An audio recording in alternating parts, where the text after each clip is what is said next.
everyone. Hello everyone. Welcome to our wonderful event as we celebrate International Women's Day.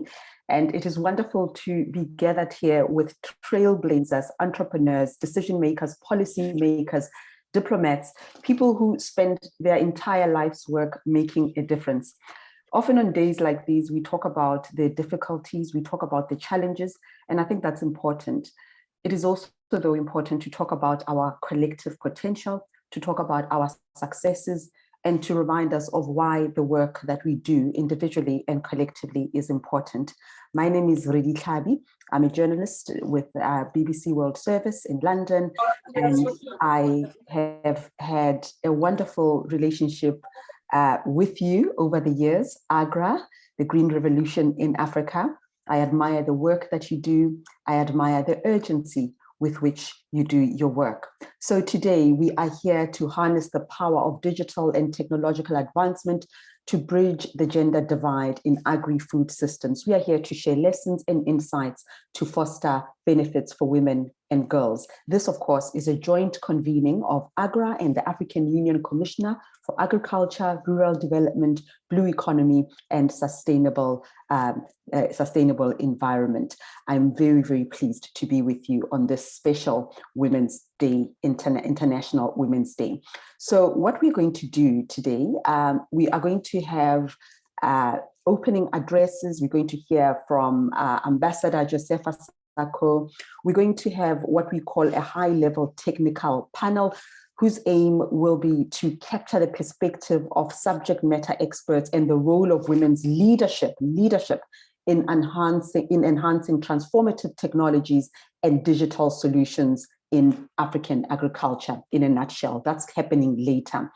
But we also have a teaser panel, and this is exciting because we are getting inspired here by women who are leading, who are doing the thing that we are talking about, who are leading transformative digital agriculture innovations and solutions, and they will be sharing their experiences with us. We have a keynote address as well as an exciting launch that I want you to hang around for. I want you to hang around because this launch will have an impact in your life and in your communities, and it is also quite exciting. So hang around for that. I would like you to also please participate because we want these sessions to be interactive. It won't just be me and the panelists just talking to you. If you have any questions whatsoever, please make use of the Q&A button, the icon of Q&A on your Zoom screen. You will see it there. The purpose of that is for you to post your questions, and I will, to the best of my ability, reflect them. If it's not a question, perhaps you want to react to something that you've heard, you want to make a comment, you want to give feedback. Again, we invite you to make use of the Q&A session. But also, what if you just want to share your work? You just want to share how you are celebrating Women's Day under the theme of digitalization for gender equity. You want to share how you are scaling up innovation and technology for an inclusive and equitable agri-food sector, which is why we are here today. So without much ado, let's get to the first item of our agenda.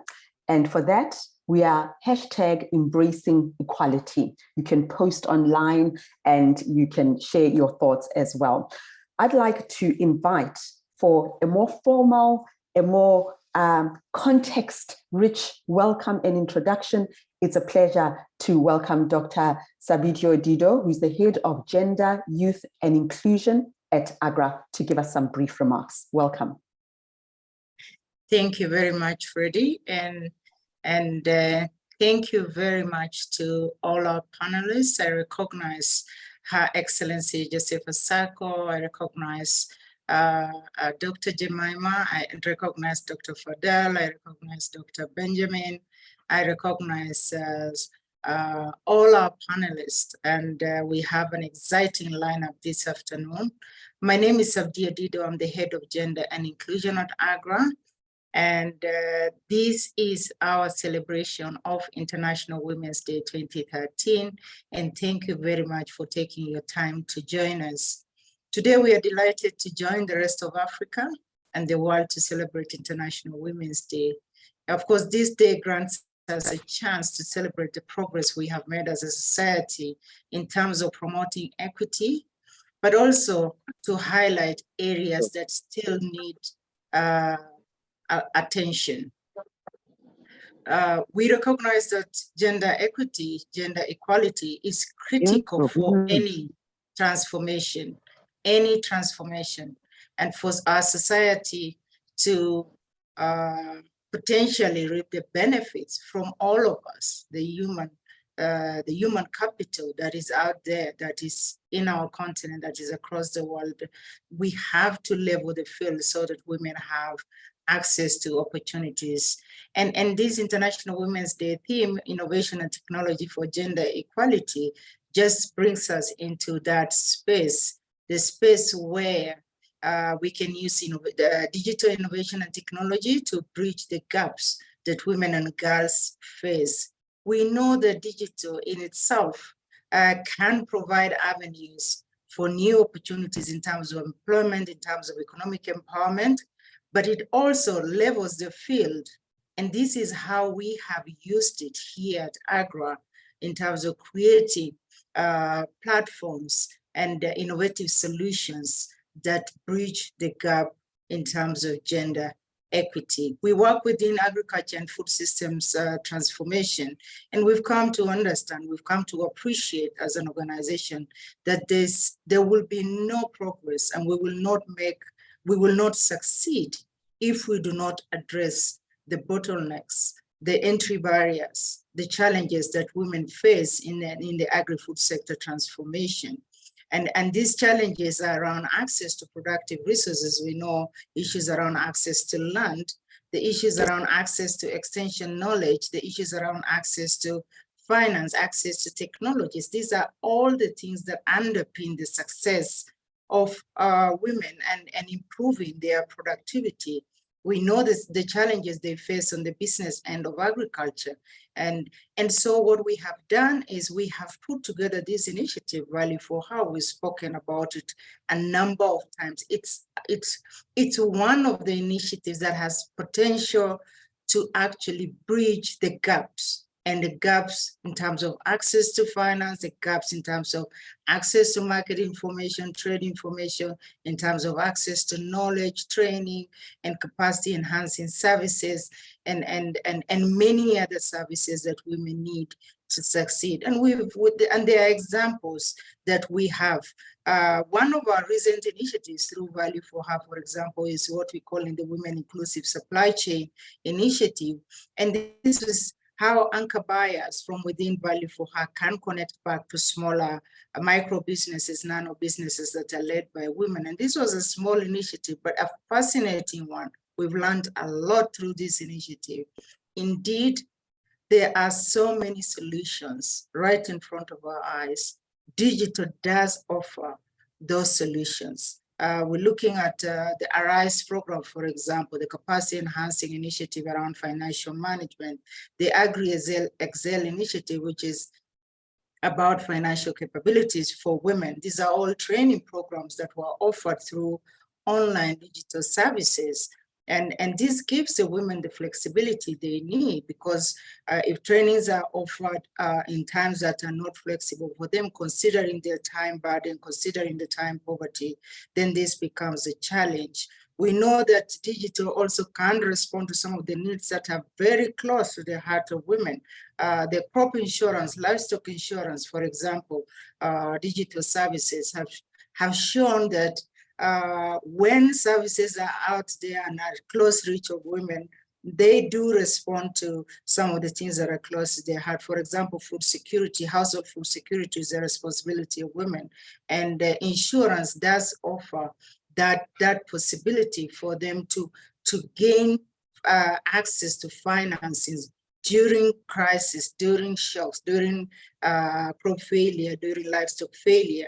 And these are things that have already proven the case in terms of bridging the gender equality. The total tractor is another example of how anonymizing some of these services creates equity. There's no discrimination based on man or woman. So there are lots of solutions out there. And I guess the question is, how do we build these solutions and bring them to scale so that we bridge the gap and embrace equity? So thank you so much for joining us, and really looking forward to these exciting discussions that are coming up. And back to you, Reddy, for us to advance the conversation.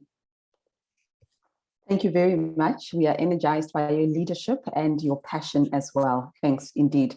And I'm sure many of those objectives will be reflected here as we talk, as we get to know each other, as we celebrate the trailblazing women who are making a difference and ensuring that African agriculture does indeed thrive. And one of the tools at our disposal is not just agribusiness, but technology to enhance agribusiness. Thank you so very much for that. May I just ask, just for ease of execution and interaction, that if you're not speaking, perhaps you can put your microphone on mute so that we are not disturbing each other, and the phones as well. I was about to demonstrate that even the phones, if we can just put them on mute so that they are not disturbing and making a noise for those who are speaking. So please kindly right now, as I speak, as we remember, please unmute yourself if you are not speaking at this point of the program. And as I lead you to the teaser panel, and again, once I say your name, you can start unmuting, because then we're going to have this conversation. Let me remind you once again that the objective of this particular session is indeed to get inspiration from women who are leading transformative digital agriculture innovations and their solutions. They will share their experiences, their vision on women's inclusion in digital agricultural transformation. And I'm excited to introduce to you Lillian Owintwari, founder and CEO of Maui Tech Limited from Rwanda. Welcome to this celebration. We are also joined today by Susan Kahumbu, founder, Green Dreams Tech Limited, Kenya. We also have Oliemisi Iranloye, founder and COO, Sultry International Company Limited in Nigeria. It's a joy to have you with us. And we go now to Tunisia. And in Tunisia, we welcome Dr. Ing Imen Biri, who is the co-founder and CTO for RoboCare in Tunisia. Welcome to this celebration. If you are unmuted, we will get going then. And I want you, obviously, when you wake up in the morning, you are excited about your work. I'm looking at all your portfolios and your resumes, and I cannot see how you are not energized and excited about it. I don't want you to be modest in this space. Don't hold back. Talk to us about why you are passionate about this job, why you are passionate about your communities, and why you are passionate about the potential as well. Let that come across. Lillian, let me start with you then. That is my first question to you. Talk to me about how Maui Tech Limited contributes to the theme today, contributes to the digitalization of African agriculture, and what your vision is for women's participation and leadership in this space. Thank you so much, Reddy. My name is Lillian Owintwari, and greetings from Rwanda. I'm hereby wishing everyone, especially young women and our mothers, our sisters, a happy International Women's Day. I'm very excited about this session and this topic, and that the focus is on digitalizing, digitalization of how it contributes to equality of women, especially in the sector of agriculture, because that has been our work over the past 10 years that we've been involved in this sector. So I happen to be the founder and CEO of Maui Tech, which is a company which is specifically committed to a mission of digitalizing agricultural value chains across Africa. And the reason why I'm passionate about this is because you find a bigger number of women in the sector, and yet they have several challenges that can be reached by technology. But unfortunately, we find that a limited number of them have access to digital tools, access to internet. They lack the skills gap. Sometimes even when they have the supplies after a long days of toil and their produce, they can't find reliable markets or high markets, which gives them better prices for their yields, and they have limited role models to look up to. And they have a lot of skills gap in terms of digital skills, how to use technology to actually benefit whatever they're doing. And that was the drive when we started this company. And we developed a platform to actually help them bridge all those gaps. Our platform is called Lima Platform. We work with about 60 cooperatives in Rwanda, and which has 20,000 smallholder women. 20,000 smallholder farmers. 50% of that base is specifically women. So what we do with our platform, it's an online web-based and mobile-based digital platform that enables women to sell to multiple markets, not just the physical markets in their village, but they get exposure of who else they can sell out there, high markets that can buy their produce at better prices, instead of being taken advantage of by the middlemen who offer them a very small amount for something that they work so hard for, taking advantage of them. And how this also helps them in terms of, how do they track, how do they establish a track record that show how they sell their produce, how they benefit, and how they earn their income, so that at the time when they are trying to approach a bank or a financing institution, in case to get a loan to support their agricultural practices, they may be able to show records that are reliable, that give them scores that are credit worthy, so that they can be given a loan to either do their harvest, pay their laborers, access inputs, all this technology.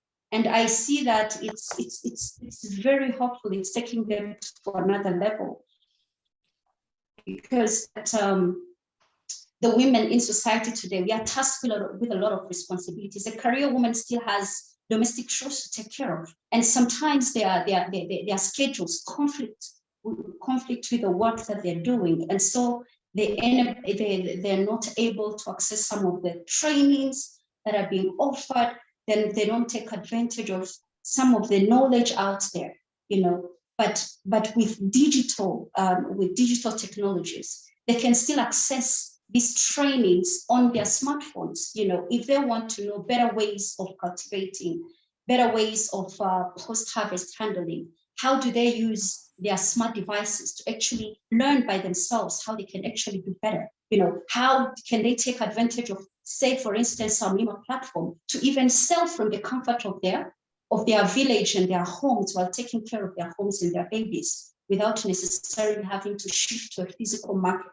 So these are few of the examples that women can leverage on to move to another level, the power of technology, and how we can empower women to contribute to the economy. So this is why I'm very passionate. But one of the things that I really want to highlight as I conclude is the power of mentorship.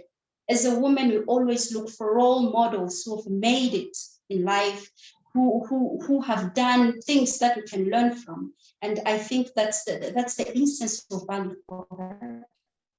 Personally, I've been awarded a WIRE award last year for value for her, the WIRE award, which happened last year. And the essence is to showcase and put a spotlight on women who are championing digital agriculture, technology innovations, so that we act as role models to young women coming up, trying to find their way into a world where there are so many things that they can do. And how do we mentor them? How do we set an example that they can also do to join this force? Of course, with the alarming numbers that the young people in technology is still very, very low, where an average age of a farmer is 55. So how do I motivate that young lady who is even afraid to take up STEM courses, to actually embrace technology in their career? So those are some of the things that make us wake up every day and, develop these tools and train people how they can leverage on these tools. So All right. Thank you so much, Lillian. Thank you very much. You just gave us such concrete and relatable examples. We really appreciate it. Let's bring in Susan Kahumbu, just to reintroduce you, founder Green Dreams Tech Limited, Kenya. How do you do it? How are you going through this journey of contributing to the digitalization of African agriculture? And we'd like to hear more about your aspirations as well for women's participation in leadership. Hi, Reddy. Thank you for the question, and happy International Women's Day to everybody, all the attendees and the panelists. 25 years ago, I was in South Africa. I was I didn't have any engagement or anything to do with agriculture, and I stumbled across salad packs in the stores, and I stumbled across a hydroponic farm, and that led me to my journey to where I am now. And in between all those years, I've made very, very many mistakes. If there's any one thing I would like to leave the attendees with as part of inspiration is you will make lots of mistakes, and you can always look for ways of learning from those. So in the beginning, as I said, I got involved in agriculture. I didn't know a lot, and I made lots of mistakes, falling forward all the time, and I was looking always for information. There was one point where I was growing my own ingredients for salad packs and almost poisoned my mum by using a spray that we didn't know was really, really toxic. And that led me to then look at from conventional production to organic production. And I realized we didn't have the learning materials around. And what happened then was a massive rabbit hole and learning curve to where I am today, where I'm basically very focused on regenerative agriculture. But in the process, building a really successful business of this, not only the business of my own products, the business then of running 8 stores, my own stores, where I was then teaching farmers, building education system for farmers. And I realized at the end of all of that I was not a shopkeeper. My shopkeeping life was very short-lived. I was like, the business of licenses and trading was not what I loved. I loved teaching. So I started taking all the learnings that I had and packaging them together to make sure that farmers who were on the journey like me could access that information. And that then was the birth of iCow, which is the product that I've been building now for the last 12 years. Along the way, the iCow has been built for everybody at the lowest end who have low-end phones, not even smartphones. Our data shows that our database is over 2 million farmers across 3 different countries.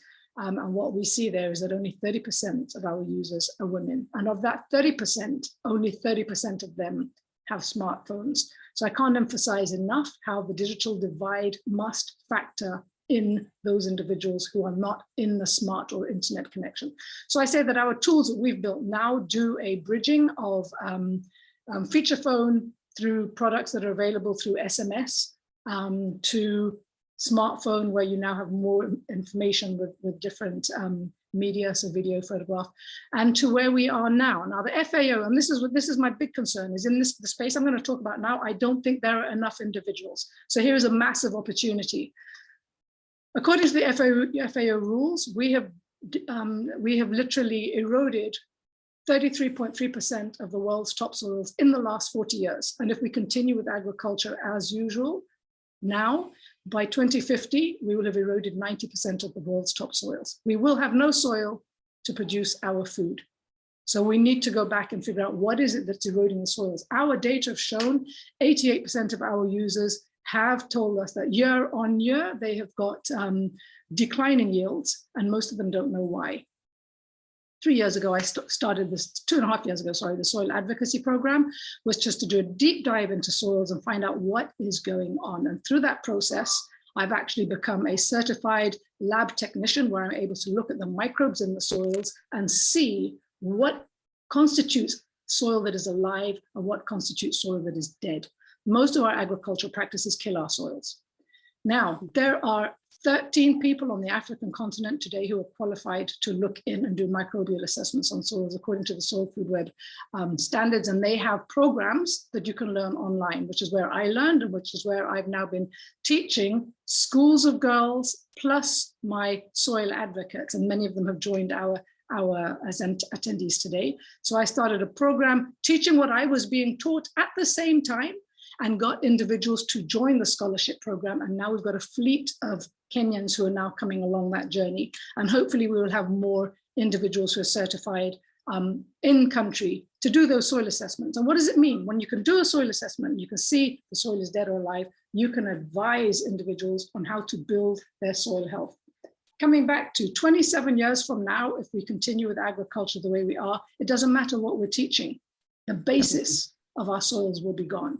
So we need the opportunity I want to leave in this call, if anything, is soil health experts. We need them. There is information out there. There are courses out there, but we really do need those trained experts. And that for me is, for the rest of my life, that's where I'm going to be focusing on building the capacity of Africa's soil lab technicians so that we can advise farmers how to keep their soils alive. Mm-hmm. And Susan, I just want to read, because a statement has just come out in celebration of what we are talking about, International Women's Day. The UN is talking about food and agricultural agencies in particular and what we need to do there. And they're talking about how the statement they've just released, how it is important to create inclusive access to digital technologies and education. It is crucial in reducing gender inequalities and empowering rural women and girls.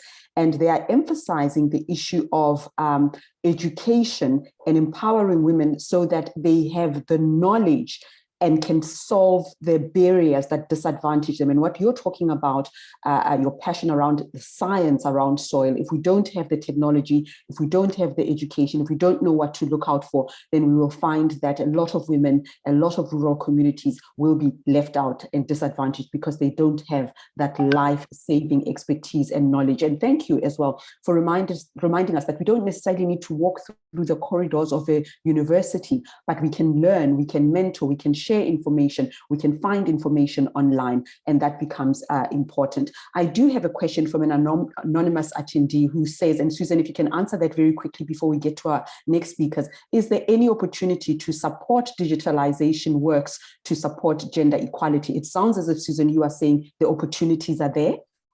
I think that the opportunities are there, and it's a matter of being very strategic and very focused on how you want to do it. And I'll give you an example, especially with young girls. So last year, about this time last year, we started a program with Her Lab, which is just young girls. And we've taken all of them on 105 girls on a regenerative agricultural training up until now. And we're literally helping them get on the ladder to continue with that so that they can become specialists in their rural areas. So yeah, lots of opportunities. Okay. You just have to be strategic. Thank you very much to our anonymous contributor. We welcome your comments. Just a reminder, those of you who've just joined, the Q&A button, that's where you post your comment, that's where you post your question. We won't be able to get to all of them, but we're going to do our best. Let me then reintroduce Oluwamisi Iranloye, founder and CEO, Pulse International Company Limited, Nigeria. Same question to you. Just share with us what you are doing, how you envision women's roles and participation in this sector of digital transformation in agribusiness.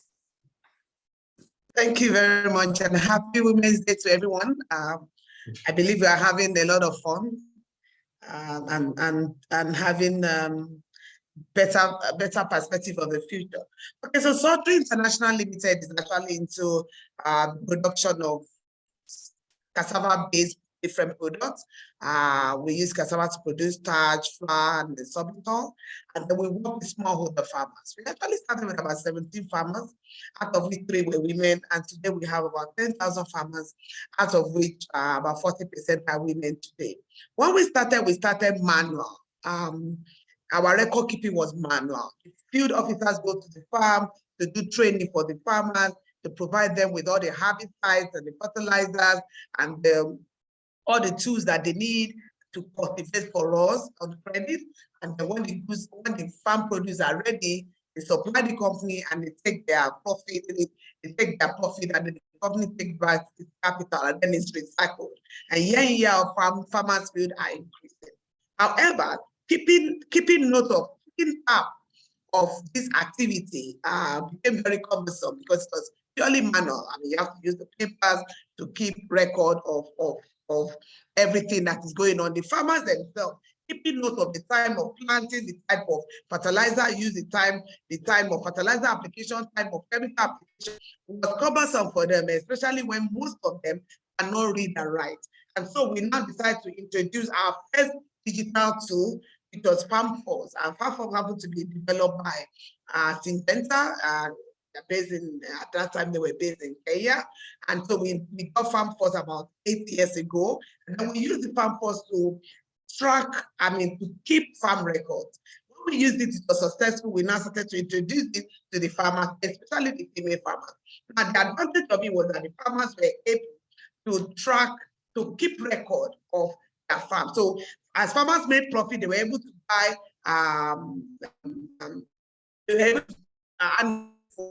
which they were used to use farm force on their phone, and they did not use it because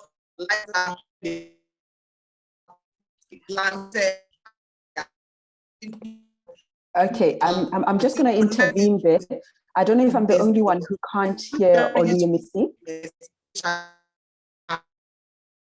I think her video is breaking. Is that the same for everybody? If you can nod so that I don't interrupt her.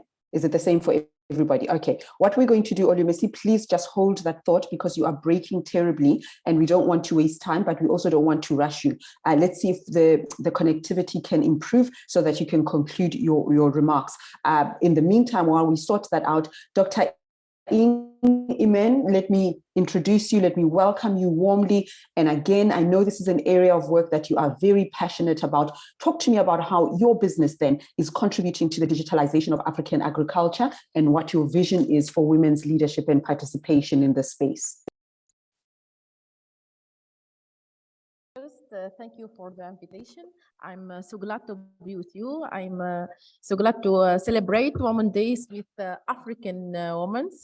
I will start by introducing RoboCare. We are using technology for to digitalize agriculture. To start, 30 years ago, I was with my grandfather in harvesting olive olive trees, in harvesting almond trees. My family is farming families. So I'm very attached to our lands, to our African entity, to our agriculture, and always pushing women to more participate in this great work. So this is 30 years ago, and 10 years ago I was in USA.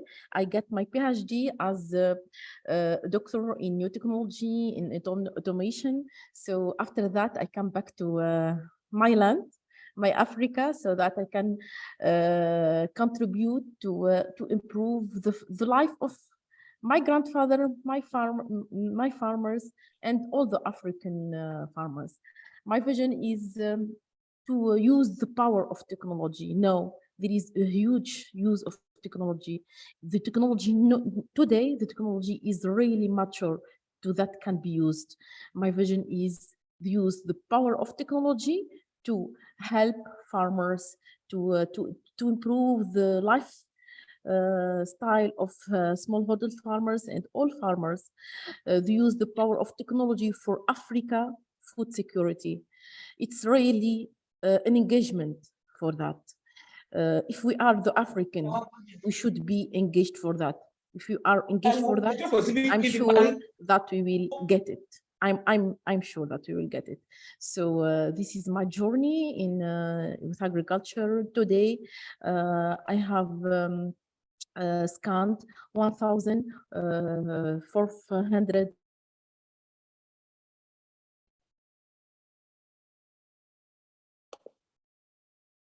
Okay, I think Dr. Imen has also frozen as well. Can you hear us, Dr. Imen? Okay, technology does that from time to time. What I will do again is while we see if we can improve that line, let me check if our previous speaker. Oh, you're back, Dr. Imen. We just lost you, but just a few, if it was just a few seconds, so perhaps carry on, please. So yeah, so our main mission is to introduce the digitalization to the farmer, to easier use of digitalization, to get farmers more familiar with digitalization, more familiar with technology, because we get when we talk about digitalization, when we talk about technology in my country, and they get afraid, the farmers. It's not trustable. They get many questions if it's really do the job or not.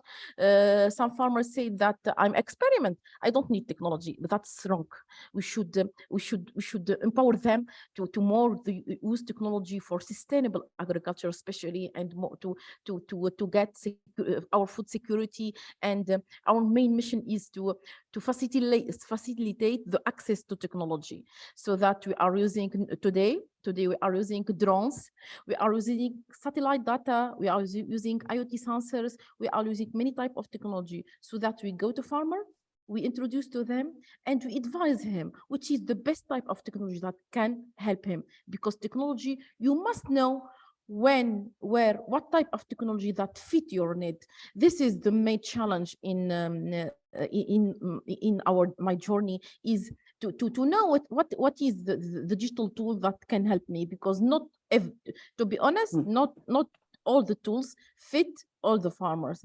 Each farmers need a specific tools or a specific type of technology that can improve and that can have a value for him.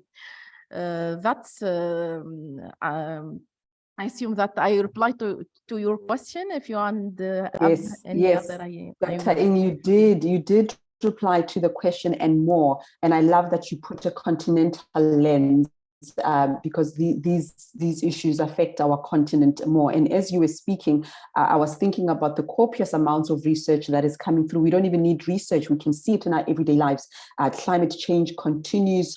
The impact is intensifying, and the global shocks are upending business as usual. And of course, our continent, particularly sub-Saharan Africa, is feeling the brunt. So these solutions will indeed change the course of our continent and save millions of lives. So thank you so very much for that. Let's see if we can return to Oluemisi Eranloye for you to finish just your point, so that we can get to the next speaker. Her Excellency needs to be heading to the airport, so we want to get to as soon as possible. Oluemisi, is your line better now? Yes, and I'm sorry for that. It just it happens. Don't worry about it. Yeah, it happens. Okay, so the second point I want to quickly mention is another tool that we have been using, which could actually be replicated in other parts of Africa, is the Akilimo tool.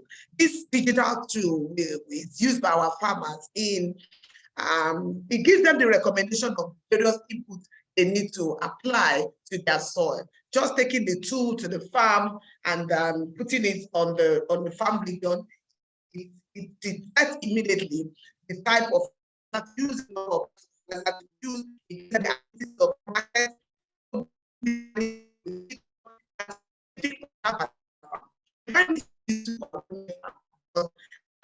helping them to be able to monitor their farm without even getting to the farm.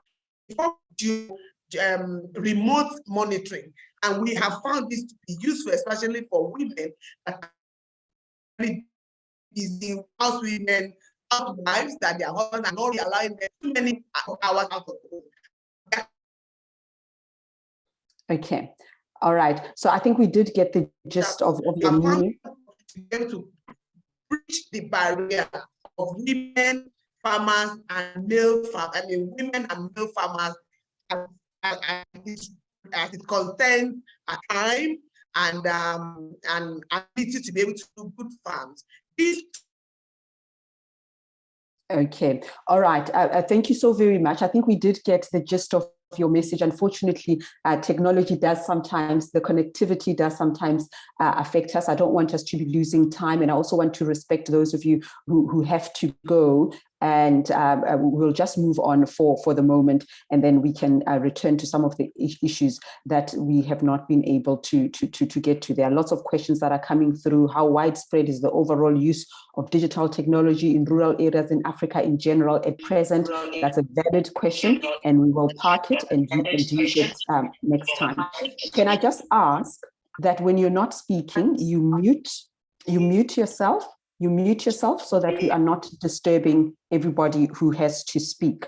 I'm concluding this particular teaser panel, and I thank Lillian Owintwari, Susan Kahumbu, Oliemisi Iranloye, and Dr. Imenbir. Thank you very much for sharing your insights. And it is very inspiring to be in the presence of women like you. You are giving us the facts, you are giving us real case studies, and you are creating the way you are speaking and the tone with which you deliver your message and your experiences means that there is potential. Okay, there is potential, and sorry, it looks as if I'm the one now with some challenges. I see that the host has asked me to start my video, and I hadn't even stopped it. I hadn't even stopped my video, but it seems it had a mind of its own. It has stopped. I hope everyone can see. Lillian, I still see you. I hope everyone can still see me then, and you can still hear me. Lots of Q&A comments are coming through at this moment, but in the interest of time, let me go to exactly that. Let's hear from Her Excellency, Ambassador Josefa Sako, who's the Commissioner for Agriculture, Rural Development, Blue Economy, and Sustainable Development, to talk to us, to give us our keynote address today, to talk to us about the impact of the digital gender divide on progress towards food nutrition security and climatic resilience across the continent. The role of continental and regional institutions is going to be very crucial as we go on this journey. Your Excellency, Ambassador Josefa. Thank you very much. Can you hear me? Indeed, indeed we can. Okay, thank you very much for giving me the floor. And good afternoon, every one of you. Excellencies, I stand on the existing protocol. I would like to maybe acknowledge the presence of my sister, Dr. Agnes Kalibata, the president of AGRA, former special envoy of the UN Secretary General on food system, my dear sister. Excellencies, esteemed panelists, ladies and gentlemen, and all protocol duly observed. Happy International Women's Day to all of us. I also want to use this opportunity to congratulate African women that have dismantled the stereotypes like the panel we just saw. We see that the ladies are really doing very well to really dismantle the stereotypes about discrimination of women in all the sector of our economy. And those women also that broken the glass ceiling and open doors for the following generation of leaders. Continue shining and shattering barriers while we all need to do more. We know that the journey is still long, but I think we are on board. I can consider that we women now, we are on board, and our issues of gender are really been in all the conversation we are doing. So we are trying to mainstream the gender equality in all the sectors. Congratulations to us. And a day like this is a day of reflection. What did we do from one edition to another? That is the purpose of this day. It's not just commemorating for commemorating. We need to have a mechanism to track progress from one team of the year to another team of the year and account for what we did. So celebration is important, but celebration should have a content. And the content is for us to be accountable for how we are our own sovereignty and our own emancipation as women. On behalf of the African Union Commission, we are delighted to partner with AGRA once again to commemorate this event. Innovation and technology for gender equality is the theme of this year's event, and couldn't have come at an opportune time considering the COVID-19 pandemic. Thank God it has gone down a little bit. We can consider it because today we really won this issue of the pandemic, because the world was at stop. Nobody was doing anything, but we are over it. We are not over it, but at least we are resilient to the COVID-19 pandemic. And the falling price have reset the urgency to accelerate digital transformation in Africa. On a general note, women are a key pillar of African food and agriculture system. More than 60% of all employed women in sub-Saharan Africa work in agriculture from farm to forks. Unfortunately, their role is neither sufficiently appreciated nor well documented despite these numerical strengths. African women farmers also reap poor harvest, estimated at 20 to 30% less than men farmers, not because of inclement weather or poor soil quality, but because of the agenda, or more specifically because of several laws, policies, programs, and customs that put them at a significant disadvantage. FAO estimated that closing the gender gap in agriculture can increase yields by 20 to 30%, rising agriculture output by 2.5% to 2.5% to 4%, and reduce the number of hungry people by 12% to 17% on the continent. Those are the real evidence-based statistics that we are giving coming from FAO. Turning to the digital gender divide, digital technology transforming entire system of production, management, and governance.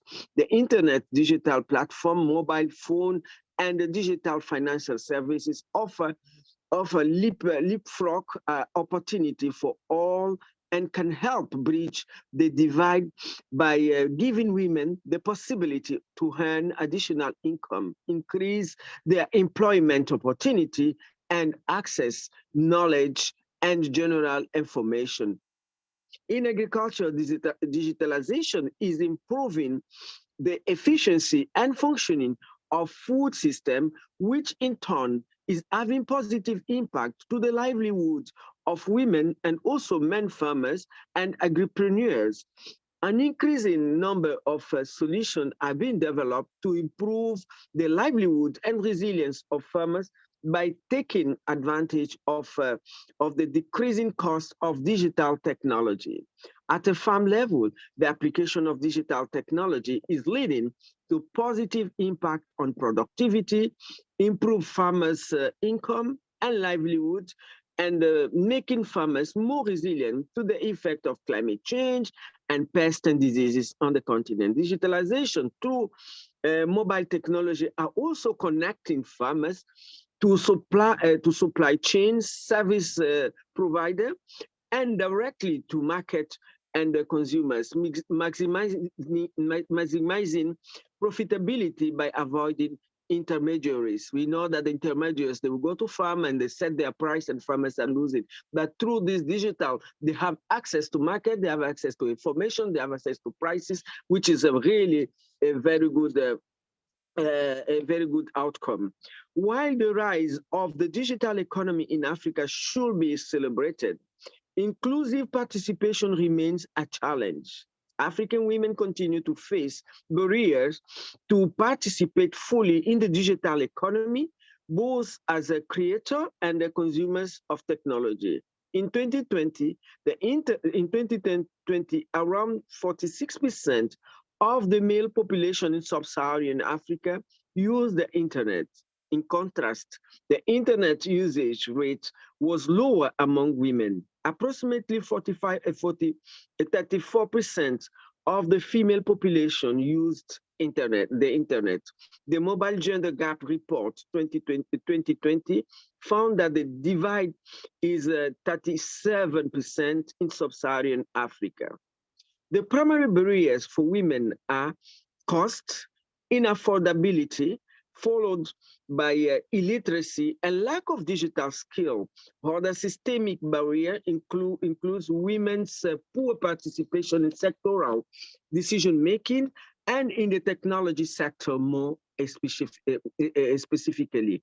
Excellencies, ladies and gentlemen, the road to achieve gender equality in digitalization is certainly long and fraught by obstacles. This is why the African Union has taken one of the onerous tasks of closing these divides by developing framework which will ensure that concerted efforts are made to remove the barriers for African women and girls to participate in digital economy and to create an enabling environment to technology-oriented entrepreneurship. Let me highlight few of them.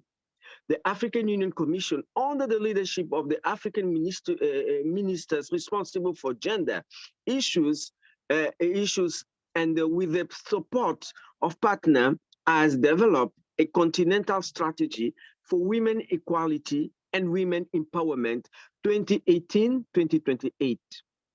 This strategy, which articulates a clear and comprehensive roadmap for the implementation of gender-related commitment, had four main pillars, namely pillar number one, maximizing opportunities, outcome, and e-tech dividends. Pillar two, dignity, security, and resilience. Pillar three, effective laws, policies, and institutions. And Pillar four, leadership, voice, and visibility.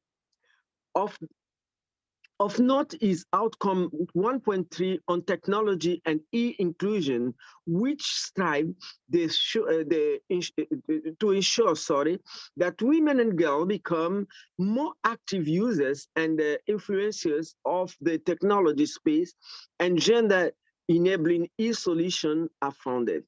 The African Union has also developed the African Digital Transformation Strategy 2020-2030, a blueprint and master plan to guide a common coordinated digitalization agenda in Africa, and also build its digital single market by 2021. Excellencies, ladies and gentlemen, agriculture is set to be $1 trillion market by 2030, ripe for innovation that will drive greater efficiency, sustainable increase in productivity, yield, and income. It is crucial that the benefit of the digital revolution are extended to women as well. A gender responsive and inclusive approach to digitalization for agriculture requires significant action by government to detect and address the existing gender inequality that affects rural women and girls disproportionately, and to establish enabling policy framework and incentive for the private sector. Let me conclude by highlighting few areas that we should focus on the narrow we should focus on to narrow the gender digital divide. All African countries must strive to implement the African Union Digital Transformation Strategy for Africa, which provides a framework to guide a common and coordinated digitalization. Two, we need to prioritize equitable access to STEM education and digital education for all girls, including those in on the reserves community and the rural and remote area. Another priority is improving the availability of sex disaggregated data and gender-related statistics that capture digital gender gap, especially in rural areas, to better inform policy and business decisions to address this gap, set together and track progress. In this note, I would like to thank the UN women who are supporting African Union through my department on this issue of data disaggregation. If they are present, I really thank you for this support, because we really need it. We really need this type of data in order for us to really see what are the gaps and how can we overcome this gap. We need dedicating funds for digital acceleration to support women-led enterprise and farmers. Finally, countries must try to improve the national broadband coverage to ensure affordable, accessible, and reliable infrastructure for inclusive digital transformation, particularly to allow access to rural women and girls to afford internet and mobile technology. I think we need this type of infrastructure before we talk of digitalization. I thank you very much for your kind attention, and thank you. Thank you very much, Your Excellency, Ambassador Josefa Saku. We really thank you so very much, especially that last part that is so solution focused, where you're taking us step by step through actions that can be taken, that can be scaled up. And it is clear that your own leadership and your own passion is making a difference. We appreciate your time. And I know that you were heading somewhere, but that you sacrificed and stayed, and even with the technological challenges, you stayed so that you can really pay due fidelity to the importance of championing transformative digital technologies and sustainable, inclusive agricultural development. We thank you for that, and safe trip and other activities that you have to do. Let us now welcome, we swapped things around so that we can release Her Excellency. Let's welcome Egi Asimwe Konde, who is the Vice President, Program Innovation and Delivery at Alliance for Green Revolution in Africa at AGRA. And let me tell you a little bit about what she does. She leads a specialized team of scientists and generalists across 11 AGRA countries in East, West, and Southern Africa. And they're responsible for, she's responsible for the strategic role of portfolio design and development, monitoring, implementation, and this is to achieve agricultural transformation by 2030. It sounds like a goal that is far away, but we know from our experiences with the Millennium Development Goals how time just gallops. And when one of our speakers was talking about food insecurity earlier on, and I just remembered at that time that there was a time when I was moderating an event, it was Dr. Ing. Dr. Ing, you talked about the continent and food insecurity. And I remember one of the Millennium Development Goals, goal number 1, it was halving poverty in the world by halving it by 2015. And I don't need to tell those gathered here today that we are falling short of so many of those goals, including food insecurity. So time is really not on our side. But with that, let me welcome Egi Asimwe Konde to speak to us. Welcome. Thank you very much, Randy. I hope you can hear me loud and Indeed. proud. Excellent. So I know Ambassador Sako is on her way to the airport, but I am representing Dr. Agnes Kalibata on this call, and I am honored on this Women's International Day to be not just representing one of the most honorable women on the planet, but to be speaking to over 200 plus people across the world that actually know that we've got something to celebrate, but also an ambition to set ourselves up for. So without further ado, I wanted to remind us all that if there's any one decision that each one of us does, those that are lucky to afford a meal 3 times a day, is putting a nutritious meal on our tables for our families, for our households, for ourselves. Unfortunately, across that whole footprint, whether it is from production, processing or trading, cooking, and most importantly, serving the meal, there is undisputed footprint of the role of a woman across that journey. So it is no surprise that the efforts of the woman in the agri-food sector is enormous. It's enormous and it's applauded because the efforts that were are what have brought us to date. However, the question I wanted to pose to people in the room, how many times as a woman producer, agripreneur, entrepreneur, leader, have you actually been able to negotiate the right value for the work and effort you put into this work? Without even waiting for the answers on the call, I know that it is very few people.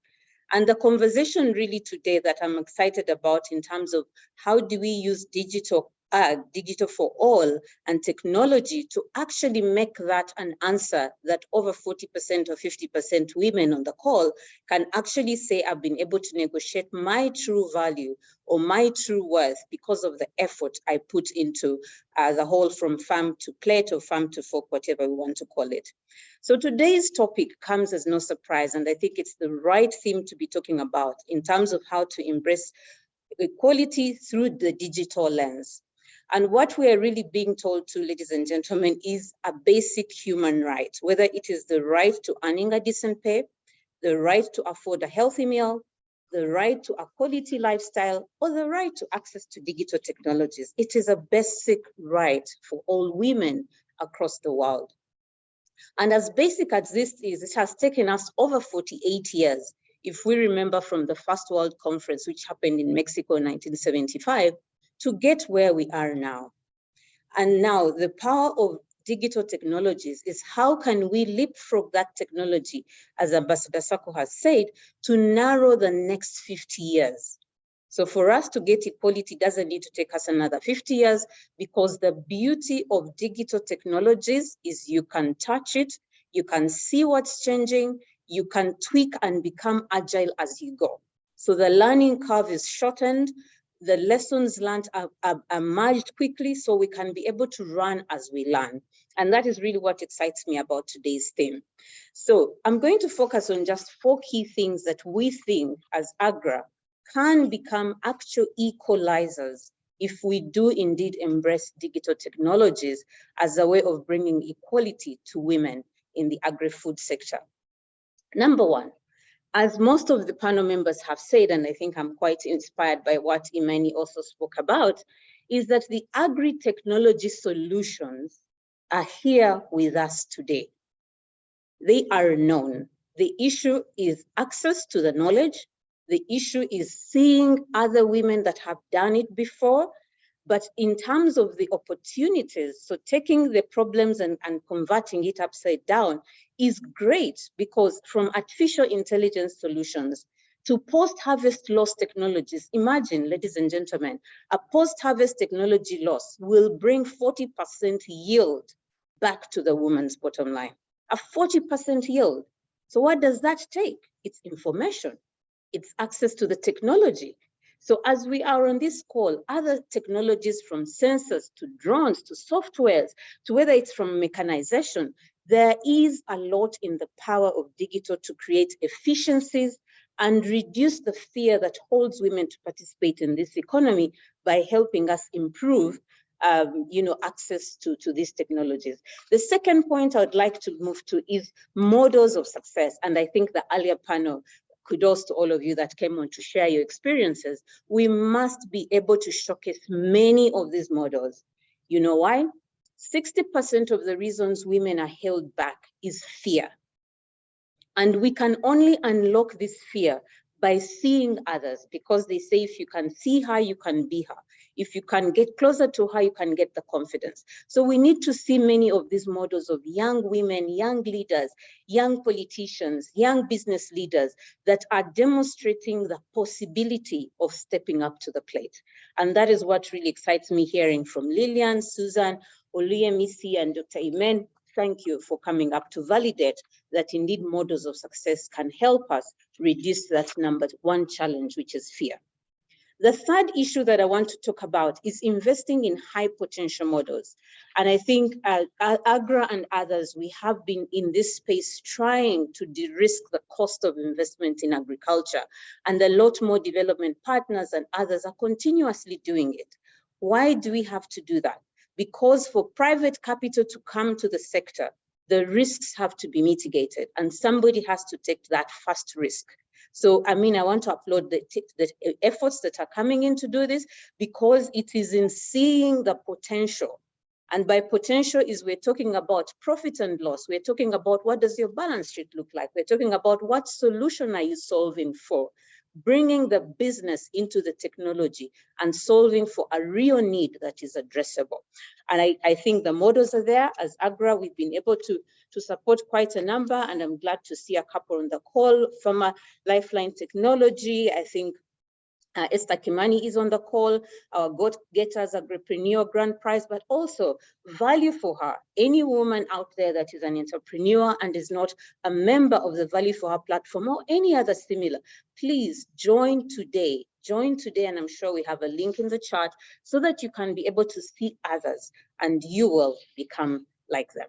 So as I draw closer to the end, I would like to be able to now speak to just 2 things. Madam Dr. Kalibata asked me to challenge all of us on the call, and I will not leave before I deliver this. We are inspired by quotes from people like Amy Moraine. Be the woman who fixes other women's crowns without telling the world that it was crooked in the first place. Because we all know that 60% of the time we are scared that we will be called out. So here is her challenge. We are over 250 people on the call. Can each of us stand up to identify 10 other women that we can support and fix their crown through giving them access to simple information, simple access to examples, connecting them through other networks, so that we can be able to support them to leapfrog the digital for all breach and be able to, in the next year, in the next 10 years, demonstrate that it did not take us 48 years, it probably took us 10 years. So ladies and gentlemen, to Ambassador Sako's comments, it is possible for us to be able to witness this transformation. And this opportunity is only a tide. It has a timing. If we don't embrace it and use it to our advantage today, we will lose the leverage that it presents. So allow me once again to thank the panelists, to thank Ambassador Josepha Sako, my team that has worked tirelessly to put this thing together, and the over 250 panelists on the webinar. And once again, join the rest of the world to say, Happy International Women's Day. Together we can become. Thank you. Oh, thank you so very much. I lost track of time as you were speaking, especially those last words of challenge. I think what you said, don't unmute yourself. I just want to get the exact words of that quote that you used around fixing a woman's... Be a woman, yes. Be a woman who fixes other women's crown. Actually, the saying says a woman, but I changed it to other women's crown, yes, without telling the world that it was crooked. Right. Thank you so very much for the inspiration. I think the meaning is quite clear. It's quite stark. It's inspirational. And I'm also thinking of the many women who did exactly the same thing, fixing my crown without telling me that it was crooked. Thanks indeed. We appreciate it. Okay, we are getting all your comments. They are coming through. We'll try and see if we can accommodate them during the next panel session. And Lillian, if you are still with us, there is a comment here from Anonymous. Says, great initiative. How widespread is the overall use of digital technology in rural areas in Africa in general at present? Perhaps if you can't answer that on the microphone, you can just come onto the Q&A and answer it, and then I'll see if I can read it as we carry on. All right, thank you very, very much. So we have another panel discussion. And I'm going to introduce you to our speakers. Just some background here. The aim of this particular session is to capture the perspective of subject matter experts, and they too are speaking on the role of women's leadership in enhancing transformative technologies and digital solutions in African agriculture. They will also be highlighting infrastructure and policy gaps for women's inclusion in agriculture technology development. And I think Her Excellency and some other speakers have highlighted the gaps, but we'll get into those in granular details. Let me welcome Dr. Jemima Njuki, Chief of the Economic Empowerment, UN Women. Thank you very much for joining us. We have, as always, Dr. Fadel Ndiame, CEO, Food Systems Transformation Solutions. Thank you very much for your time. We are also joined by Brenda Mulele Gunde, Global Senior Technical Specialist, ICT 4D, International Fund for Agricultural Development. Thank you for joining us. Dr. Benjamin Kwasi Adom, Advisor, Agriculture and Fisheries Trade Policy, Digital, Commonwealth Secretariat, and Lauren Hendricks, Chief Executive Officer and founder of Key Phone. Thank you for joining us. Dr. Jemima, I'm going to start with you. And again, I always appreciate when people make time for us, even when you've got so many other commitments. I know you have to go in a few minutes, so I am going to start with you. You can have a little bit more time than everybody else because we may not be able to get to you for closing comments before you have to go in about 15 minutes. Dr. Jemima Njuki, let's start with you. You are representing an institution today. This is UN Women. It is a global champion for gender equality. Help us understand then the role of digitalization in achieving gender equality in the agri-food sector. What needs to happen, and how high on the agenda is this for UN Women? Thank you so much, Reddy, and let me start by wishing you all a happy International Women's Day. As Reddy says, I work at UN Women. At UN Women, we have a triple mandate. We call ourselves the triple mandate entity. We work at the policy normative level. We coordinate gender work across the UN system. And we also have an operational mandate on the ground. Now, this year's International Women's Day is also happening as we convene in New York for the Commission on the Status of Women, CSW 67. And one of the things we've been saying is it has taken us 67 years to have a theme on technology with a focus on digital technology. So it's been 67 years, because we are on CSW 67. But it is also the right time to be talking about the role of digital technologies, given their transformative power and their transformative potential. So this year's theme is harnessing technology and innovation, and the challenges and opportunities in achieving gender equality and empowerment of rural women and girls is our review theme. So in a way, we're really connecting, putting an emphasis on digital technologies and the power they have to transform our rural sectors and also to empower women and girls. So we know first, and we've heard from the first panel, technology and innovation are changing it's changing the lives of people around the world, providing opportunities and improving economic and social outcomes for women and girls, including their well-being, their access to education, their access to health, improvement of livelihoods, their access to food. But we know, despite a lot of the progress that we have made, that we still do have a digital gender divide. It persists in many countries.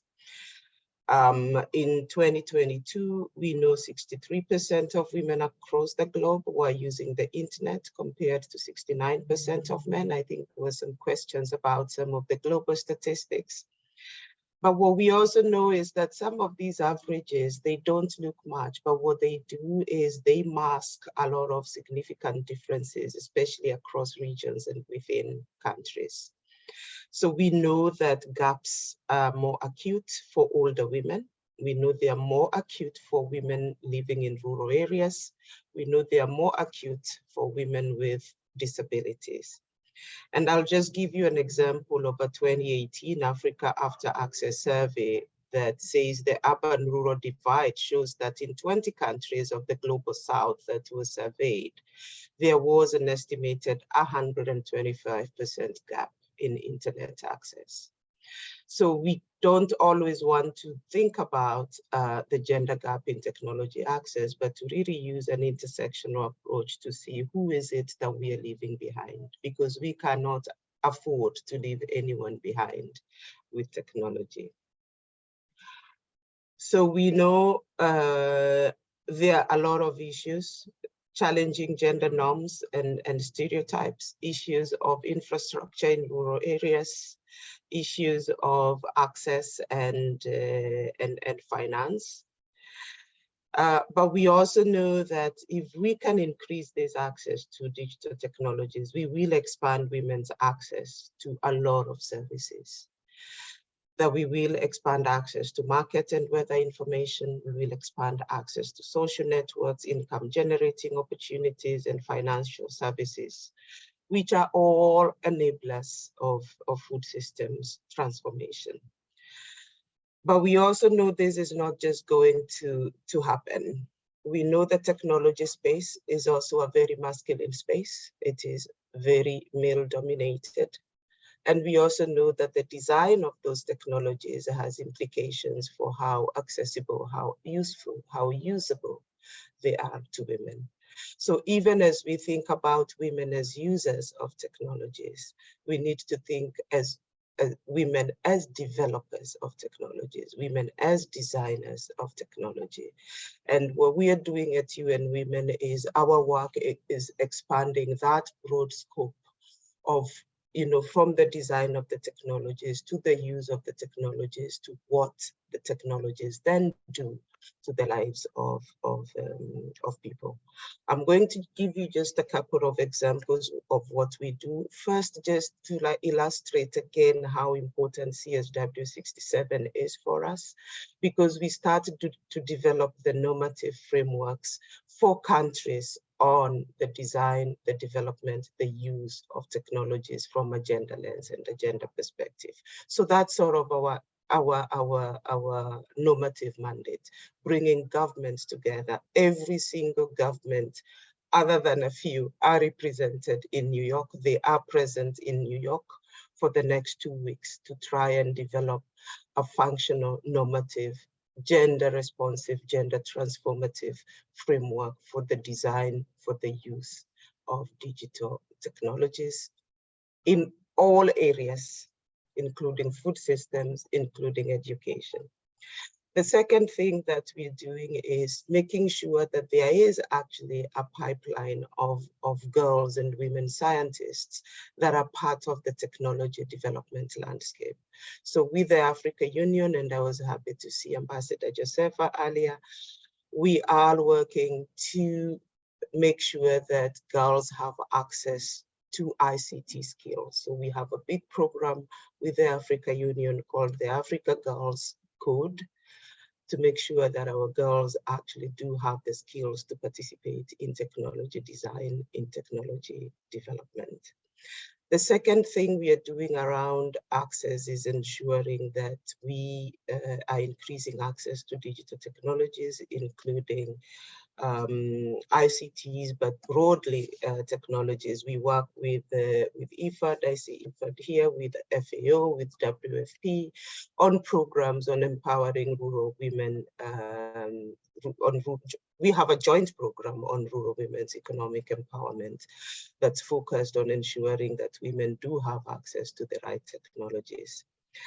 And the third area of work that we are focusing on is on investing in gender and statistics. We say what gets measured gets done, and what is important gets measured. And so we are working with countries to make sure that we have gender statistics available, we have gender data that's available on what progress we are making, what gaps exist, and what is actually working to close those gaps, working with national statistical offices so that we do not, some of the data we have, as you saw, I was quoting data from 2018. In 2022, we do need to have accurate data on what those gender gaps are, but also what is working to close those gaps. So we have a program called the Women Count program that's not just looking at data on access to technology, but looks at, for example, data on gender-based violence, because we also know that technology, we are grappling with issues of technology-facilitated violence. There's a lot of violence against women and girls online, and we need to track that and make sure that we're putting in place measures to ensure that women and girls can use technology comfortably, but also safely. And the fourth area of work is on women's leadership, including in technology. As part of the UN Food Systems Summit that I was part of with the president of AGRA, Dr. Agnes Kalibata, one of the things we did was to look at the governance of our food systems, because we cannot have equitable food systems if women are not leading those systems. And the data is not very promising. We looked at global organizations working in food systems, and for the 2022 report, we found only 8% of the chairs of boards of organizations working in food systems are women from low and middle income countries. So we really have to think seriously about who's leading our food systems. And if we are saying majority of women are in the agriculture and food system sector, then we need to see them all through that value chain. From production, I think Dr. Conde says this very, very clearly, from production to the boardrooms, women need to be at the table. I think one of the calls that young people have is nothing for the youth without the youth. So if we're talking about technology for women, I think we should also really adopt that nothing for women without women, including women sitting in boards, women sitting as CEOs, women sitting as decision makers in the organizations, in the systems that govern our food systems, because that's how we're going to get to equity and equality. Thank you so much for having me, and it's really such a pleasure to be able to join my dear friends at AGRA on this day. Dr. Jemima, we are very grateful for your time. Thank you so very much for talking to us today and for giving us a perspective on where on the United Nations institutionally, how high up the agenda this issue is. I am hoping that you have said everything that you had prepared, because I know we have to release you as you have to travel. In fact, we are 3 minutes late from the time that we agreed with you. I thank you so very much for your contribution, and safe travels to you. Dr. Fadel, let me come to you then. We've spoken so many times before on the AGRA platform. I remember during COVID as well, we had various webinars, and it is very clear that you and your organization are firm believers that for empowerment, you are firm believers that African agriculture, for it to work, women must be empowered to participate as equal partners, and we must mobilize all the tools at our disposal. We know then that for countries that have managed to make significant progress on gender equal status, they have also achieved that by creating a conducive, adaptable regulatory environment. So that is the theme of my question. It is about the regulatory environment. What policy options, Dr. Ndiame, do you think need to be in place to ensure that digitalization of African agriculture does not marginalize women? Instead, it must become the game changer that we wanted to be and advance the position of women in agriculture. Thank you, Reddy. It is great to see you again. And but before starting my speech, let me, as one of the thorn in among roses with my brother Benjamin, to see this opportunity to wish you all a very happy International Women's Day. I think we feel particularly privileged to be part of this brilliant panel, and I think it speaks to the historical role that women has in the advancement of society as a whole. So before answering your question, I want to address 5 points, and I will tell you ahead of time so that if I don't have enough time, at least you know what I have in mind. Firstly, building on my sister's speech, both Rebi, but also Jukia, closing the gender gap on digital matters is not only the right thing to do from a moral and ethical point of view, but it's also the smart things to do. That's going to be my first point from an African point of view. My second point is going to be, we actually know what to do. We have some benchmarks, some model of how building inclusive platform like what this women platform is doing, create an opportunity not only to bring women on board, but also to drive significant initiative at scale. But my third point would be, and we have seen very good example of how entrepreneurial women, women and men are doing amazing things using digital. It will come at there are some strategic requirement of doing it. We will need to build a very powerful ecosystem that has digital, but also has institutional and policy. 3 layers of innovation. And this is basically what your point is. And my 4th point would be, for this to happen, we all have a role. But government specifically has a role around how do you make sure that you socialize information? Because digital is a means to access information, which is a means to access knowledge. Ultimately, we act on knowledge. And because we are operating in a knowledge society, this is why it's a smart thing for us to do. Now, coming back very quickly to my first point, and I'll give you an element of context too, actually. One is, we're very happy that my sisters, both of them, the president of AGRA and the commissioner, we're actually the face, and my sister Yuki, we're the face of a global conversation on food.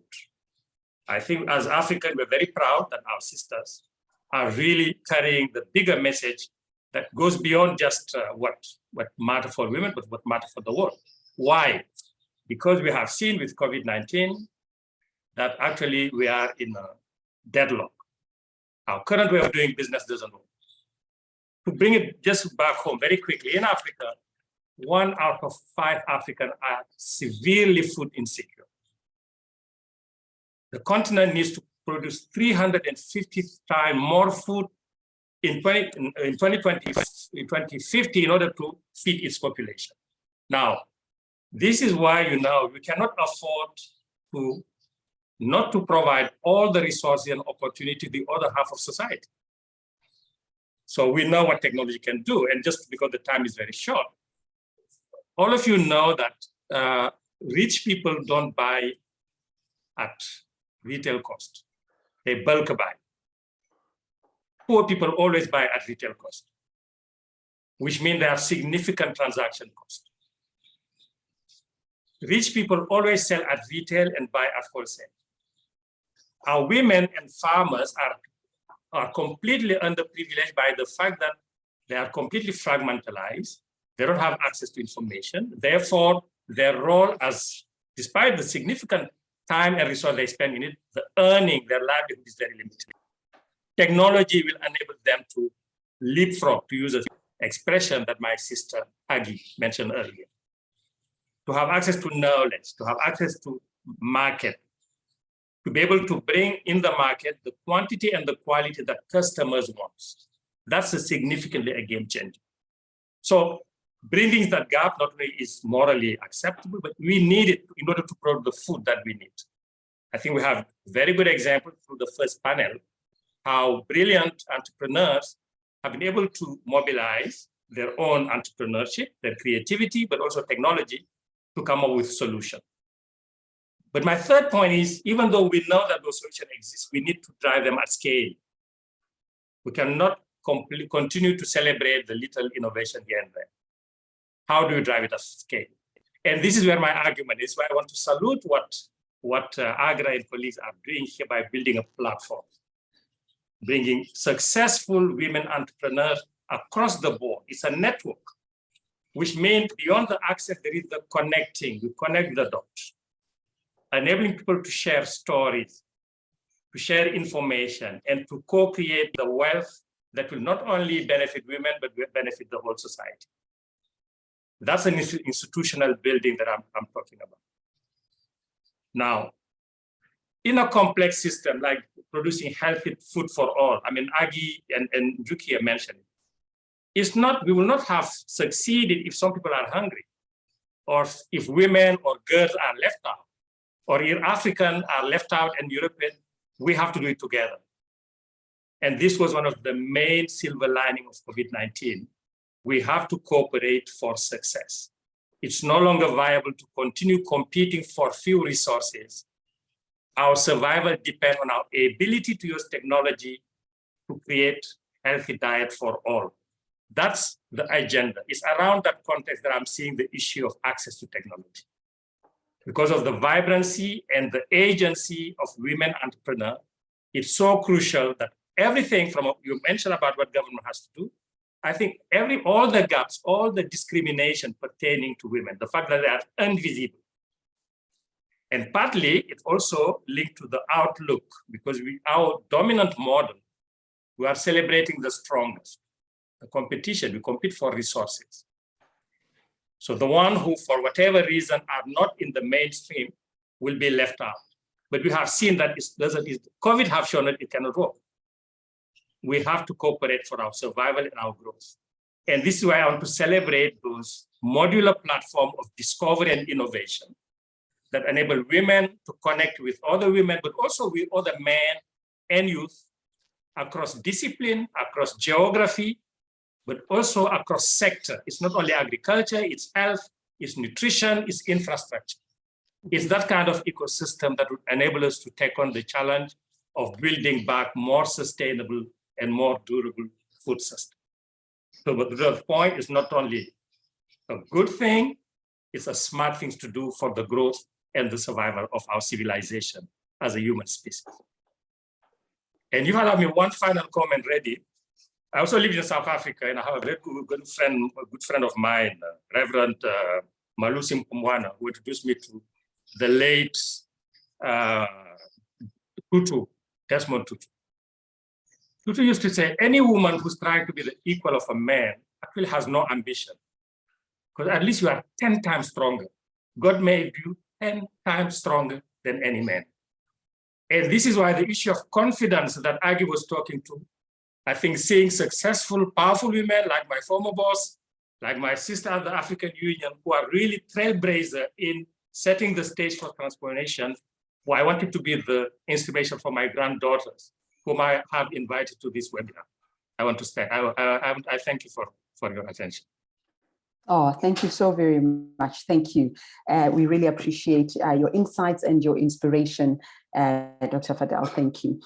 We are really pressed for time. We're running way behind schedule, and I do not want to compromise anybody who has to catch a flight or has another meeting. So the rest of the program, if I can ask us to just accelerate it and just be brief and succinct in answering the question so that we can get through the program without losing people as we're supposed to be wrapping now. So I'm kindly asking that the rest of our speakers just keep it brief. Let's go to Brenda Mulele Gunde. Thank you for talking to us today. Welcome. IFAD recognizes digital agriculture as an indispensable driver for promoting inclusive agriculture and rural development, accelerating support using ICTs and digital tools among small-scale farmers in rural areas across the world. So just talk to us about some of the emerging insights that you have from this work and what you are experiencing so far. I mean, could digital agriculture be the link to creating gender equity in the agricultural sector? Thank you. Thank you so much, Reddy. And indeed, happy International Women's Day to all of us, and also to the women and also others that are supporting women by fixing their crowns. I like that. So for IFAD, our ICT for D strategy is actually embedded on the principles of ensuring that women are in the forefront, and inclusivity and access to services is actually driving our work in the lens of gender equity. But first, we need to understand that if the environments that we are operating in currently are surrounded already by economic and social forces that are either acting for or against women and against gender equity. So digital divide is actually one of them. And I like what the previous speakers talk about, that women are left to participate in the short value chains, while men are actually participating in the high income value chains. At the same time, as Her Excellency mentioned, that women are already playing critical roles in the agri-food systems. They are actually farmers, some of them are traders and processors, and even laborers in some of the farms. Therefore, for us to contribute towards what Dr. Fadel was talking about, global food security, we must, I'm underlining must, ensure that rural women are actually equipped with the tools and the resources for them to adapt and thrive. With that said, what we have experienced is that through our projects is that when you equip women with the right tools, especially digital technologies, it could be from a feature phone or even a smartphone, and the barriers towards technology usage are actually removed, including connectivity access.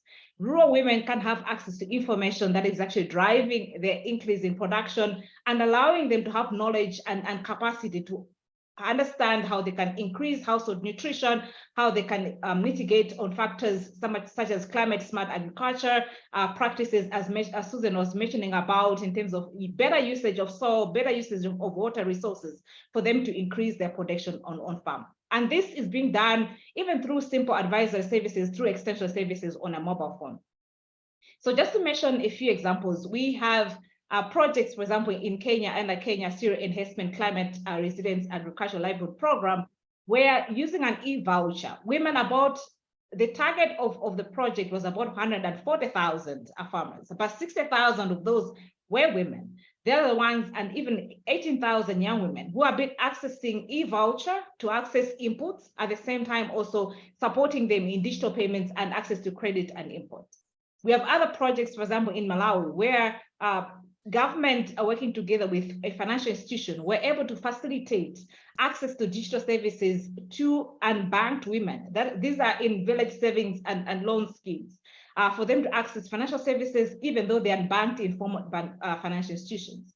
As a global organization, we have also seen other examples, for example, in India, where women are able to access an e-agriculture business portal and be able to negotiate prices with other traders and even access to markets which otherwise they could not have access than before, using the traditional ways of dealing with traders and brokers. So similarly, we are seeing all these platforms coming up where women can be able to participate and negotiate and access services from all the way to credit, savings, and insurance. However, with that said, digital agriculture can indeed be a link. I know, going back to what you asked already, can be a link to creating gender equity, but we need to ensure that when we're designing these projects, the gender analysis that we do in these projects is actually deliberately identifying opportunities for women to participate. That is always a challenge, because most of the times we design projects that are universal without particularly paying attention to how women are going to be participating in this project. And that's something that we actually emphasize in IFAD. We need to ensure that the range of the technologies that are being used are actually supporting women to have access to these technologies, and ensuring that the channels of disseminating information to women allows them to also access this.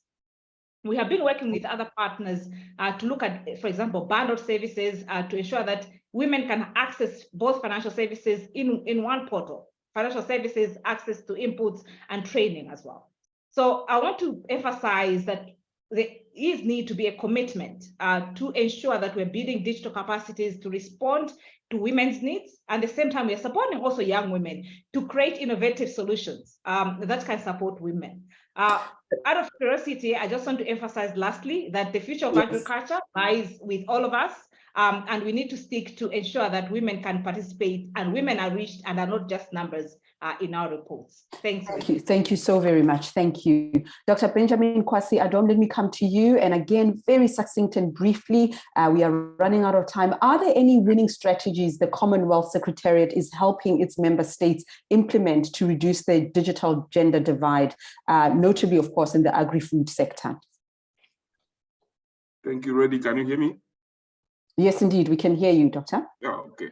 So yeah, I think I'll join my brother Fadol to say that we are honored to be among the ladies this afternoon to celebrate with all of you for this special day. So I work for the Commonwealth Secretariat, and we take policy angle to this, to digital innovations. So I would like to say two things, hopefully within the 3, 4, 5 minutes. The first thing is we need to understand, what that digitalization is all about. The first panel of ladies talk about digital solutions and services and technologies that they are providing to farmers, to traders, to financial services and all kinds of things. So that is a solution. Those are solutions and services. So from the Secretariat perspective, what we try to do is to take a holistic approach to digitalization, because we know that if you do that, then you go beyond just the technologies. If you are promoting just technologies, that's where the barriers, the gaps come in. But if you take a holistic approach, you go beyond.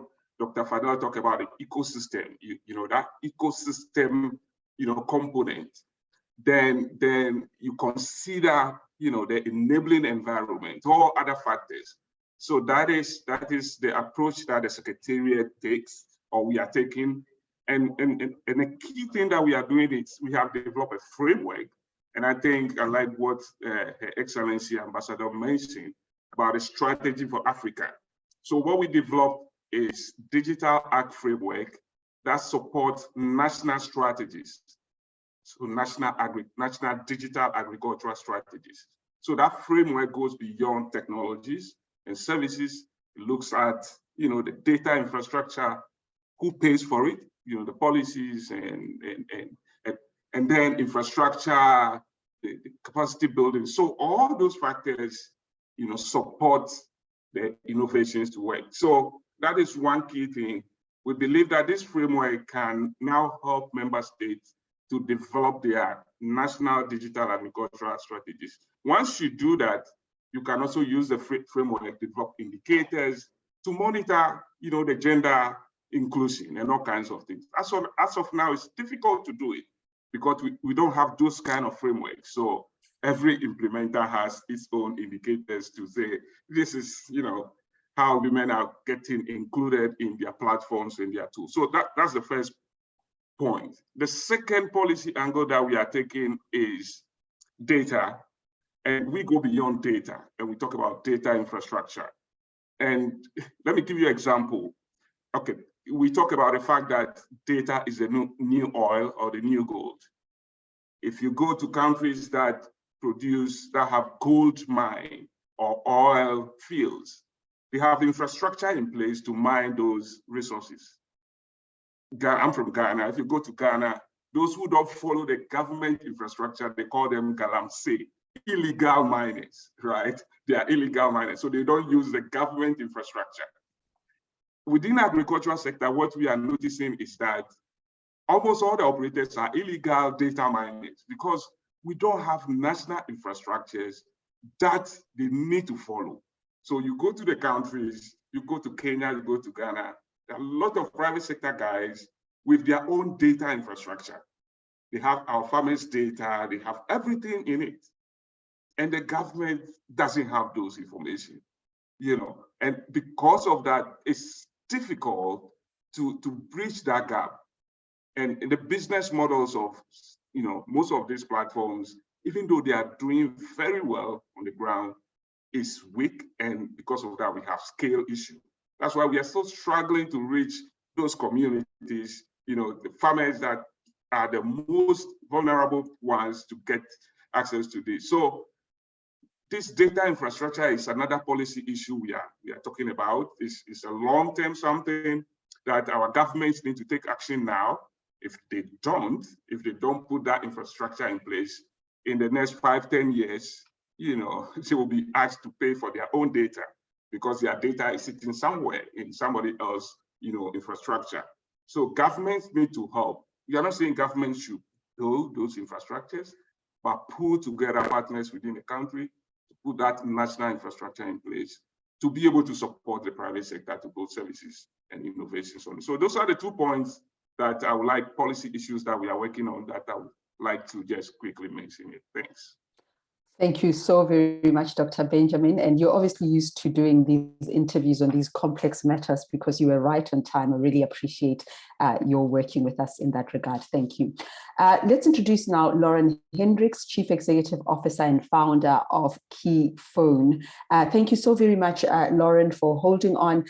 So just talk to us then about your experience as a founder of KeyPhone. How can we then, everything that we've been speaking about, just tying it together, how can we then ensure women's equal participation in the digital economy? And what are some of the recommended best practices that key actors are working on to bridge the digital gender gap? What should they adopt? And before you answer, I just want to address those of you who've put this question in the Q&A. I saw it a couple of times where you are asking for best practices. What can be done? What is it that actors are currently doing to bridge the digital gender gap? What should they adopt? Over to you, Lauren.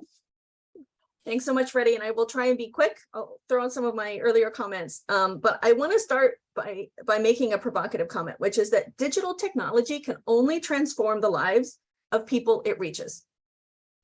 And right now, we've been talking about this digital gender gap, 37% on the continent. It underlies the bigger fact that access to smartphones, access to internet is still incredibly low on the continent. In the country that I work, Uganda, only 13% of women own a smartphone and therefore have access to the types of solutions that we're all talking about.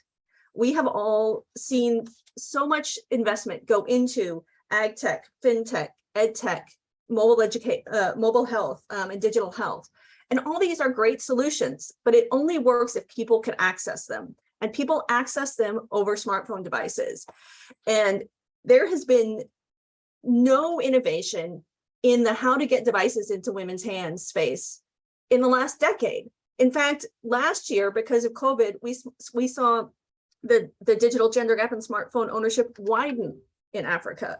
Why are we letting the cost of a $50 device become the barrier to women accessing all of these services?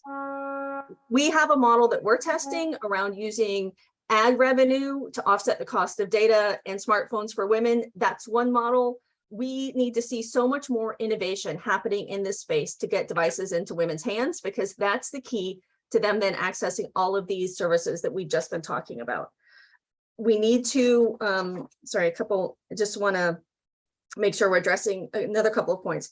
We've talked a lot about the importance of devices for access to information and the ability to push information to women. But I want us to talk about digital technology and digital connection as a way for women to connect. They connect to information, they connect to resources, they connect to each other. Women right now, particularly rural women engaged in agriculture, live very isolated lives, right? They're isolated by geography and they're isolated by culture. Digital devices are the way to connect to women, to each other, to information, to resources. And so we need to stop just pushing information at women and think about how we connect them to information and resources. Once they have the ability to access information and resources on their own, it's no longer about us deciding what services they need and what information they need. It's about them reaching out and accessing it. And I'm going to make one last point, which is about the cost of data in Africa. And this is really an infrastructural issue that someone like AGRA and groups like AGRA need to take on. The average cost of data in Africa is $3.51 per gigabyte. In India, that number is 17 cents. Africans pay 20 times the cost for data. We see women sell their smartphones because they were able to afford the phone, but they can't afford the cost to use the phone.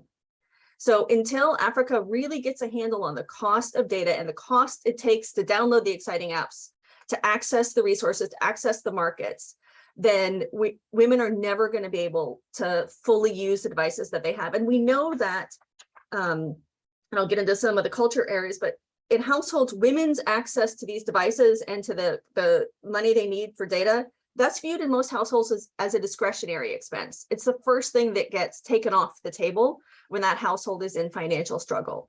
So we need to make sure that women are able to, that the cost of devices and the cost of data are at a place that women are able to access them. And I'm going to really stop there because I know you're tight on time, and I'm happy to answer any questions. You did great, Lauren. So what I'm going to do, because we don't just want to leave everything hanging, perhaps whatever it is you think you didn't say, you can say in 30 seconds in your closing comments. So we're going to do that. Dr. Fadel, if we can start with you, just a final thought before you wrap up this panel discussion. Brenda, then I'm coming to you, Dr. Benjamin, and then you, Lauren. 30 seconds, last thoughts, Dr. Fadel. I think 30 seconds just to salute this initiative of Value for Her, which is a concrete illustration of the platform.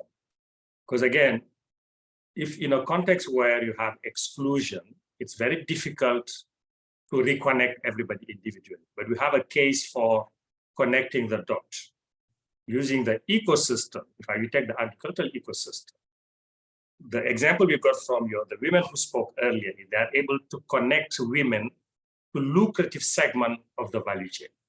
I think building that ecosystem and that infrastructure will make what we are talking about not only feasible, but also scalable, because we have to deal with issue at scale.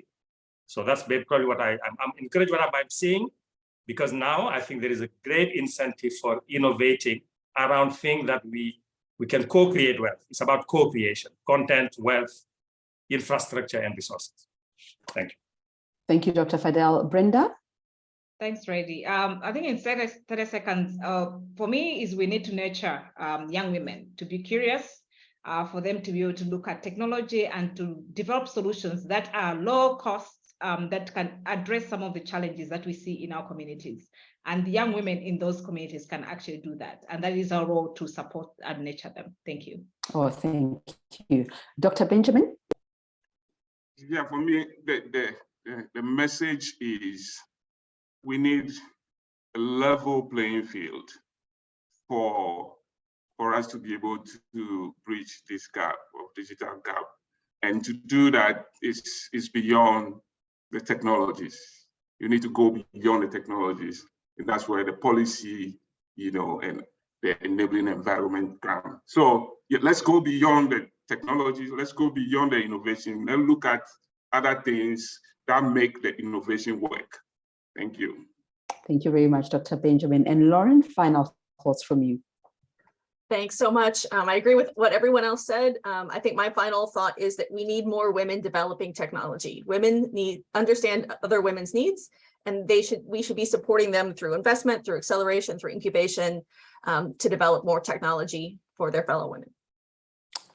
Most appreciated. Thank you. So at this point, we are very grateful for your insights. We are inspired by your work, and I'm sure many of our attendees will take so many of the examples that you've shared, your insights, your vision, as well as they incorporated into their work. We thank you so very much for your participation, and I apologize that we were not able to go through everything, through all your questions, but I'm sure this content will be available for you. Before we close, I'm going to ask my panelists, all of you who were on today, we're going to take a final photo, all of us. Perhaps if you can come back in a few minutes on camera so that we can take a photo for record keeping. But for the moment, let's just get our vote of thanks and also that much anticipated official opening for WIRE applications. And to tell us more about that is Vanessa Adams, Vice President, Strategic Partnerships at AGRA and Chief of Party of the Partnership for Inclusive Agricultural Innovation in Africa. Over to you, Vanessa.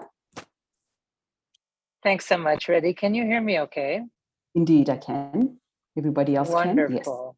Can? Yes. Great, great. I'm having to go, as everybody knows, either you have no technology or too much technology, right? Several devices, you have different screens, and you don't know which earphones are working. Anyway, it's really been a fantastic, fantastic session. We always schedule a whole week of material for an hour-and-a-half discussion, and we really applaud Reddy's great facilitation. I really appreciated the contributions of the different speakers and panelists.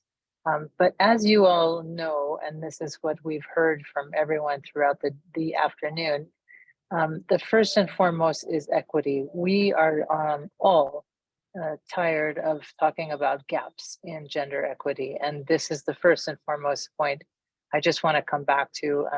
The second is about, which was just mentioned at the end, actually women trust other women, want to be mentored by other women. A few people mentioned that there's a call for more mentorship, take a personal commitment. I think my colleague Aggie Kande said it very well. Let's each take some mentors on and see how we can engage and follow up. And we've talked about the network effect, as you all have heard from Sabdio in the beginning. Value for Her today reaches more than 39 countries across Africa. And this is really phenomenal. And we want to see that reach all 55 countries across the continent. But even more, triple, quadruple the level of participation, engagement, deals which are happening online. And in order for that to really pick up steam, shining spotlight on successes, innovation, leadership, entrepreneurship, we're so pleased to announce the third year running of the annual Value for Her Women Agripreneurs of the Year Award. This competition is launched today. You'll be able to apply online. It's a very, very, very tight competition. We have hundreds of applicants every year. And it's such an exciting award process because we get to learn about, recognize, and award cash prizes to winners in several categories. These include agribusiness, food systems, food processing, productivity, innovation, ag tech, services, but all are women entrepreneurs. And these leaders and these entrepreneurs, and you've heard from some of them today, the winner from last year, speaking about her company in Nigeria, Upsaltry, phenomenal leadership and examples across the continent. And so we really look forward to phenomenal competition, which is really the fun part, the recognition, and also taking the innovations forward and scaling them up. So we hope that many of you will be applying, and we look forward to meeting you all in Tanzania in September this year at the AGRA, which is now the Africa Food Systems Forum. And that will be the first week of September in Dar es Salaam. That launch is going to be coming up actually next week, so I'm preempting. But just to say that this dynamic group of women who have been speaking today are also part of the thematic Women in Ag platform, and we really appreciate your partnerships and your engagement and all of the advocacy that goes into this significant institutional and capacity building across the continent and the world. By the way, this is really a global issue. This is not just an African issue. And so it's with great pleasure. I wish you all a huge, wonderful International Women's Day. I hope you're celebrating at home with your colleagues and in all of the groups that you're a part of and all the members that you continue to be champions of across the world. And with that, I wish you a wonderful and fantastic celebration. I hope you're all online Googling Waya and submitting, preparing, gearing up to compete. Thank you so much. Thank you so very much, Vanessa. After the way you sold it, I don't see how anyone has not downloaded the information in the forms already. We thank you so very much. We didn't do too badly with time, so let me help you. Let me thank you for cooperating with us in that regard. This is how we come to the end of our marking of a very important day in the calendar, in the global calendar, International Women's Day. And it was a real pleasure to spend it at a very meaningful event seeking to highlight and raise awareness about issues that women still face, in particular in the gender gap in the widening economic and social inequalities. But it was equally inspiring to hear from trailblazing women entrepreneurs, champions of transformative digital agriculture.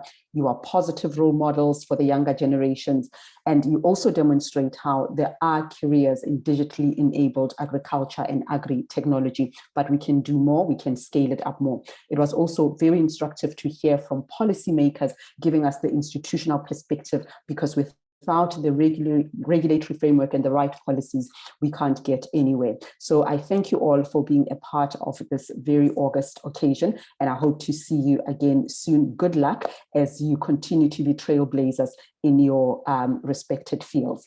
So let me just ask you to please switch on your camera.